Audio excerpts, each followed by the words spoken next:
믿음의 삶을 시작하게 되면 누구도 피할 수 없는 것이 있는데요. 그것이 바로 믿음을 따라 살면서 찾아오는 고난과 환난이라는 것입니다. 고난과 환난이 없는 믿음의 삶은 존재하지 않습니다. 지난 새벽에도 함께 말씀을 나눴듯이 성경은 믿음의 삶을 살아가는 자들에게 고난이 있고 환난이 있다고 말씀하십니다. 예수를 믿음으로 인해서 항상 좋은 일만 있다고, 항상 행복한 일만 있다고 말씀하지 않으셔요. 우리가 흔히 이렇게 얘기하는 거, 전도할 때 이렇게 얘기하는 걸 많이 듣게 되는데요. 예수 믿으면 복받아. 예수 믿으면 다 잘 돼. 예수 믿으면 다 형통해. 우리가 이렇게 전도하는 경우들이 많이 있는 것을 우리가 잘 알고 있습니다. 여러분, 예수 믿으면 복 받습니까? 복 받죠. 예수 믿으면 복 받아요. 그런데 그 복이라는 것이 무엇인가, 어떻게 해석하느냐에 따라서 이 예수 믿으면 복 받는다라는 이 말이 맞기도 하고 틀리기도 한다라는 것이에요. 여기서 말하는 복이 무엇입니까? 영생의 복을 받는 것을 얘기하는 것이죠. 우리의 영혼의 형통이라는 복을 받는 것이에요. 영혼의 형통이라는 복. 당연히 우리의 삶의 형통함도 하나님이 허락하여 주시지만 성경은 예수를 믿은 그 순간부터 우리의 삶에 고난과 환난이 없이 모든 일이 잘 될 것이라는 형통이라는, 그 삶의 형통이라는 것만을 얘기하고 계시지는 않다라는 것이에요.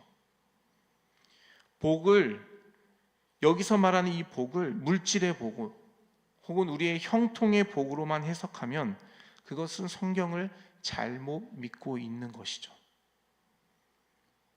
반면에 성경은 한결같이 믿음의 삶, 믿음의 여정에는 항상 고난과 환난이라는 어려움이 따른다고 가르치십니다. 바울이 디모데에게 편지했던 이 디모데후서 3장 12절에 이렇게 말씀하고 계세요. 그리스도 예수 안에서 경건하게 살고자 하는 자는 박해를 받으리라. 그리스도 예수 안에서 그 말씀을 따라 경건하게 살고자 하는 자는 어떻다고요? 박해를 받는데요. 마태복음 16장 24절, 예수님께서 제자들에게 하신 말씀에 이렇게 말씀하고 계십니다. 이에 예수께서 제자들에게 이르시되 누구든지 나를 따라오려거든 자기를 부인하고 자기 십자가를 지고 나를 따를 것이니라. 여러분, 자기 십자가를 지고 나를 따르라고 말씀하고 계세요. 여러분, 이것이 십자가 지고 주님을 따른다라는 것이 무슨 의미입니까? 어려움이 있다라는 것이에요. 고난이 있다라는 것이에요. 아픔이 있다라는 것이에요. 언제요? 예수님을 믿고 따라 나아가는 그 믿음의 여정의 삶 가운데요. 예수를, 그리스도를 믿고 따르는 삶에는 복을 누리고 평화를 누리는 그 특권도 있지만 한편으로는 고난과 환난이라는 어려움도 감당해야 된다는 것이에요. 이것을 알고 여러분 예수 믿고 계셔야 된다는 것이에요. 이것을 모르고 있으면 우리의 삶에 믿음의 여정 가운데 고난이 찾아올 때에 그것을 감당할 수가 없게 되는 것이죠. 복과 평안만 원하고 그리스도로 인한 고난과 환난에는 동참하지 않으려 한다면 온전한 믿음 생활이라 우리가 말할 수 없다라는 것입니다. 오늘 본문에 바울로부터 복음을 받은 이 데살로니가 교회 성도들에게도 이 고난이 시작이 되었어요. 바울이 겪었던 모든 고난과 수모와 능력이 이 고스란히 이 데살로니가 교회 성도들에게도 일어나게 된 것이에요. 예수라면 치를 떠는 이 유대인들이 복음이 전해지고 선포되는 것을 방해하고 막기 위해서 얼마나 열심이었던 건지 우리는 이 말씀을 통하여서 알 수가 있게 되는데요. 성경의 기록에 의하면 바울을 따라다니면서 박해하고 괴롭히는 유대인이 있을 정도라고 했으니 여러분, 우리가 감히 그 고난이라는 것을, 이 유대인들이 주는 이 핍박과 고난을 우리가 짐작할 수 없을 만큼 이 큰 고난이었다라는 것을 우리가 알 수 있다라는 것이죠. 이것이 바울에게뿐만이 아니라 바울로부터 복음을 받아들인 이 성도의 삶을 살고 있는 이 데살로니가 교회 성도들에게도 고스란히 그 고난과 환난이 시작이 된 것입니다. 그래서 바울은 이제 갓 믿음의 삶을 시작한 이 성도들이 혹여나 이 고난과 환난으로 인해서 다시 그리스도를 믿기 전에 예전의 삶으로 돌아가지는 않을까 걱정하고 있는 것이에요. 하루라도 빨리 이 데살로니가로 돌아가서 그 성도들을 만나서 그들의 믿음을 돌봐줄 필요가 있었지만, 문제는 이 바울이 데살로니가로 다시 돌아갈 수 없는 환경에 놓여 있었다라는 것이에요. 앞에서 말씀드렸던 것 같이 유대인들의 심한 핍박과 박해가 있었기 때문에 돌아갈 수가 없는 것이죠. 이러지도 못하고 저러지도 못하는 이 바울의 심정, 그런 가운데 바울은 자기 대신에 자신의 영적인 아들인 디모데를 데살로니가 교회 성도들에게 보내게 됩니다. 그리고 디모데로부터 데살로니가 교회 성도들의 그 믿음의 상황을 다시 듣게 되는 것이죠. 감사한 것은 디모데로부터 이 성도들의 믿음의 상황에 대해서 듣게 된 이 내용이 무엇이냐? 이 성도들이 고난과 환난 중에서도 흔들리지 않고 이 바울이 전한 복음을 굳게 믿고 지키며 살고 있었다라는 그 소식을 이 디모데로부터 전해 듣게 되는 것이죠.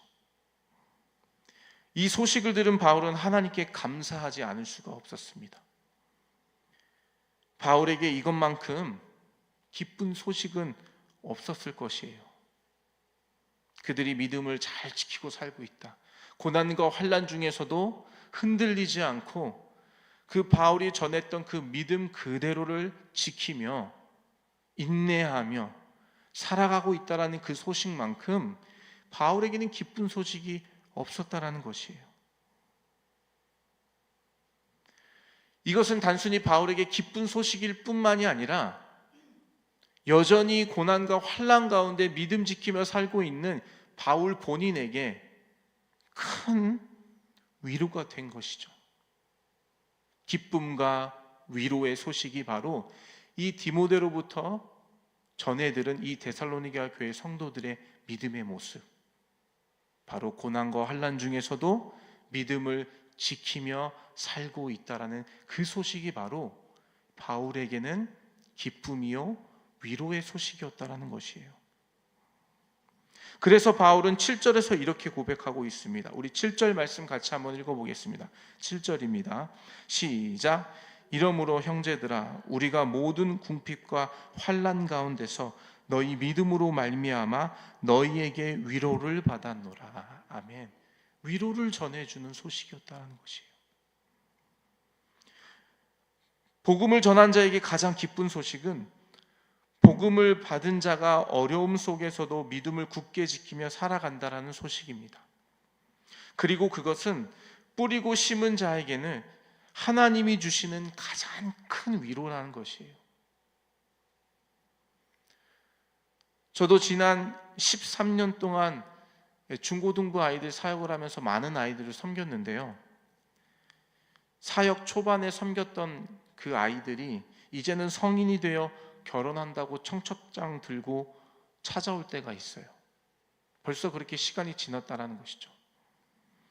그런 소식을 듣게 되면 이 아이들이 정말 잘 성장했구나, 이러한 생각이 들면서도 정말 시간이 빠르게 지난다라는 생각이 또한 들기도 합니다. 그런데 저에게 있어서 가장 행복하고 기쁜 소식은 그 아이들이 여전히 믿음 안에서 잘 성장하고 하나님과의 깊은 관계 가운데 있다는 소식을 들을 때 그 소식이 그렇게 기쁘고 감사할 수가 없어요. 물론 잘 자라서 좋은 짝을 만나서 결혼한다라는 기쁜 소식을 들고 오는 것도 저에게는 기쁜 소식이지만, 그것보다 더 기쁜 소식은 그들이 여전히 믿음 안에서 하나님 잘 섬기면서 하나님 나라를 위하여 살아가고 있다라는 그 믿음의 여정에 대한 소식을 들었을 때 그 소식이 가장 기쁘다라는 것이에요. 그 소식만큼 기쁜 소식이 없다라는 것이에요. 여전히 어렵지만 여전히 세상 가운데서 구별되어 하나님의 자녀로 살아가는 것이 어려운 시대를 살고 있지만 그들이 하나님의 자녀로 믿음을 지키며 살아간다는 그 소식은 저에게는 가장 큰 선물이며 또 하나님이 주시는 특별한 위로가 되는 것이에요. 아, 그동안에 내가 13년 동안 하나님 앞에 드렸던 이 씨앗이 하나님 열매 맺게 해주시는구나. 그러한 위로를 받게 된다는 것이죠. 이와 같은 맥락으로 여러분 목회자가 가장 행복하고 기쁠 때가 언제인 줄 아십니까? 설교를 잘해서 사람들이 눈물을 흘리고 그런 감동을 받는 설교를 해서 뿌듯함을 느낄 때 행복한 줄 아시나요? 그렇지 않아요. 여러분의 사업이 번창하고 형통하고 잘 된다는 소식을 들을 때 여러분 그때가 기쁠까요? 물론 기쁩니다. 정말 기뻐요. 그런데 그게 가장 기쁜 소식은 아니더라고요. 목회하는 목회자에게 가장 기쁘고 행복한 소식이 무엇입니까, 여러분? 바로 여러분이 믿음 안에서 고난과 어려운 상황임에도 불구하고 주님 앞에서 신실하게 하나님 의지하며 믿음으로 산다라는 그 소식을 들었을 때 그 소식이 가장 기쁘고 목회하는 목회자에게 큰 위로가 된다라는 것이에요. 목회자뿐만이겠습니까, 여러분? 함께 믿음의 생활하는 우리 공동체 안에서 서로에게 가장 기쁘고 위로가 되는 소식이 무엇일까요? 함께 신앙생활하는, 함께 믿음의 여정을 가고 있는 우리 지체가 어렵고 힘들지만 그럼에도 불구하고 주님 바라보면서 인내하며 그 여정을 살아가는 그 소식을 들을 때 그 소식이 우리에게는 기쁘고 위로가 되는 소식이라는 것입니다. 바로 이 바울이 데살로니가 교회 성도들을 향한 마음의 심정이 바로 이러했다라는 것이에요. 이러한 마음의 심정으로 지금 이 3장의 말씀을 써내려가고 있는 것이죠.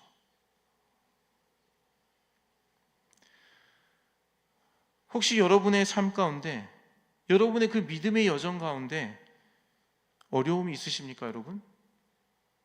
여러분, 그것을 이상하게 생각하지 마십시오. 그리스도를 따르는 삶에 있어서 당연한 것이에요. 여러분, 모르고 그리스도를 따르고 계셨어요? 그러면 지금부터 알고 주님을 따르셔야 됩니다.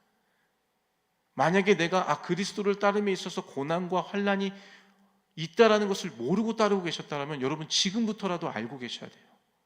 믿음의 여정에는 고난과 환난이 따라온다라는 것이에요. 감사한 것은 그 고난과 환난이 그 믿음의 여정의 전부가 아니라는 것이죠.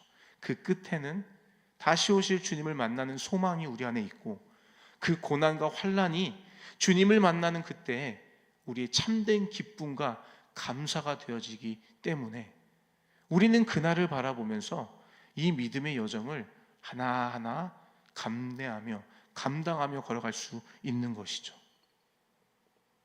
그래서 바울은 이 로마서에서 현재의 고난 받는 것에 대해서 이렇게 말씀하고 있습니다. 로마서 8장 18절에 이렇게 말씀하고 계세요. 생각하건대 현재의 고난은 장차 우리에게 나타날 영광과 비교할 수 없도다. 현재 우리가 당하는 이 그리스도를 믿음으로 당하는 우리의 신앙의 여정에 있어서의 고난과 환난은 장차 우리가 받을 하나님 나라에서 받을 그 영광과 비교할 수가 없다. 여러분, 믿음의 신앙의 삶이 바로 이러한 것입니다.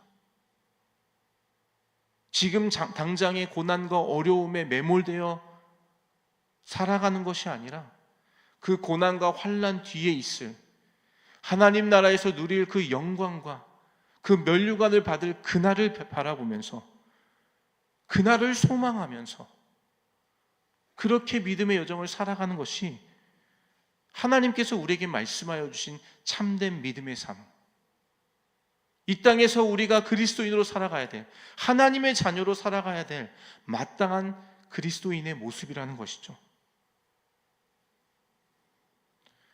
우리의 믿음의 선진들이 그렇게 고난을 견뎌냈고요, 그 영광을 바라보면서 그렇게 고난을 이겨냈습니다. 우리도 우리의 믿음의 선진들과 다를 것이 하나도 없다라는 것이에요. 우리가 고난과 환난에도 흔들리지 않는 믿음으로 굳게 서 있다는 것은 우리에게 복음을 전한 자들에게 우리가 또한 위로가 되고 있다는 것이죠. 우리와 함께하고 있는 자들에게, 우리와 함께 그 믿음의 여정을 가고 있는 자들에게 우리가 위로가 되고 있다는 것이에요. 우리의 그 하나님 앞에서 어떻게든 믿음으로 살아가려는 그 의지와 노력이 우리 주변의 사람들에게 위로가 되고 기쁨이 되고 있다는 것입니다. 이것이 바로 축복의 통로의 삶이며 선한 영향력을 나타내는 삶이라는 것이에요. 축복의 통로, 세상의 빛과 소금, 그리스도의 향기요 편지요. 이러한 삶이 무엇입니까, 여러분? 바로 우리가 우리의 삶 가운데서 찾아오는, 믿음으로 인해서 찾아오는 그 고난과 환난을 묵묵히 인내하며 하나님 바라보며 다시 오실 주님 나라의 그 영광을 바라보며 묵묵히 걸어가는 그 여정이 우리 주변의 사람들에게 정말로 참되게 축복의 통로로, 세상의 빛과 소금으로, 그리스도의 향기요 편지로 선한 영향력을 나타내며 살아가는 삶이라는 것이에요. 아픔이 있을 때, 어려움이 있을 때 원망하고 불평하는 것은 누구나 다 할 수 있는 거 아니겠습니까? 세상 사람들이 다 하는 거 아니겠습니까? 그리스도를 믿는 우리들은 그 무언가 달라야겠죠. 바로 그것이 주님 나라 바라보면서 현재의 고난은 장차 우리에게 나타날 영광과 비교할 수 없다, 이 말씀 한 구절 붙잡으면서 오늘도 우리에게 맡겨진 삶의 믿음의 여정을 묵묵히 하나님 바라보며 걸어 나아가는 것, 그것이 바로 하나님께서 우리를 부르신 자의 참된 모습, 그리스도인으로서 세상 가운데 영향력을 나타내는 그 모습이라는 것이에요. 데살로니가 교회 성도들은 비록 바울과 짧은 만남을 통하여서 복음을 받았지만 그들은 고난과 환난 가운데서도 그 믿음을 붙잡고 지키며 살아가고 있다는 것이에요. 그들의 그러한 모습으로 인해서 복음을 전한 바울이 오히려 그들로 인해 위로를 받고 있고 기쁜 마음의 감사를 하나님께 올려드릴 수 있게 되는 것이죠. 사랑하는 넘치는 교회 성도 여러분, 여러분의 삶의 여정에 고난과 환난 다가오는 것을 이상하게 생각하지 마십시오. 주님을 온전히 믿고 믿음의 온전한 삶을 살고 있다라는 증거가 바로 믿음을 따르며 살아가는 가운데 찾아오는 고난인 줄로 믿습니다. 그 고난이 우리에게 있을 때 여러분, 그 고난 묵상하지 마시고요, 그 고난 뒤에 있을 하나님 나라의 그 장차 우리에게 주어질 그 영광을 바라보시면서 오늘도 그렇게 주님 바라보며 주님 의지하며 주님을 신뢰하며 그렇게 살아가시는 저와 여러분의 삶이 되시기를 주님의 이름으로 축복합니다. 그렇게 살아갈 때에 우리의 삶이 복음의 증인의 삶이 되는 것이에요. 말만 복음을 얘기하고 입으로는 복음을 얘기하지만 우리의 삶은 복음과 동떨어져 있는 삶을 살고 있다면 여러분, 세상은 우리의 말을 듣지 않는다라는 것이죠. 우리가 말하는 그 복음을 세상이 듣게 하기 위해서는 우리의 삶이 우리가 말하는 그 복음을 증명해야 되는 것입니다. 어떻게 해요? 고난과 환난 중에서도, 어려움 중에서도, 답답하고 억울한 일을 당함에도 불구하고 주님을 바라보면서 우리의 믿음은 흔들리지 않고 주님 바라보며 신실하게 나아갈 때에 그때 비로소 세상은 우리로 하여금 눈을 돌리게 될 것입니다. 세상은 그때 비로소 우리의 말하는 그 복음의 소리에 귀를 기울이게 된다는 것이죠. 오늘 저와 여러분의 삶, 누군가에게 이 기쁨의 소식이 되는, 누군가에게 위로가 되어지는 삶이 되시기를 주님의 이름으로 축복합니다. 오늘도 그렇게 승리하시는 저와 여러분 되시기를 다시 한번 축복합니다.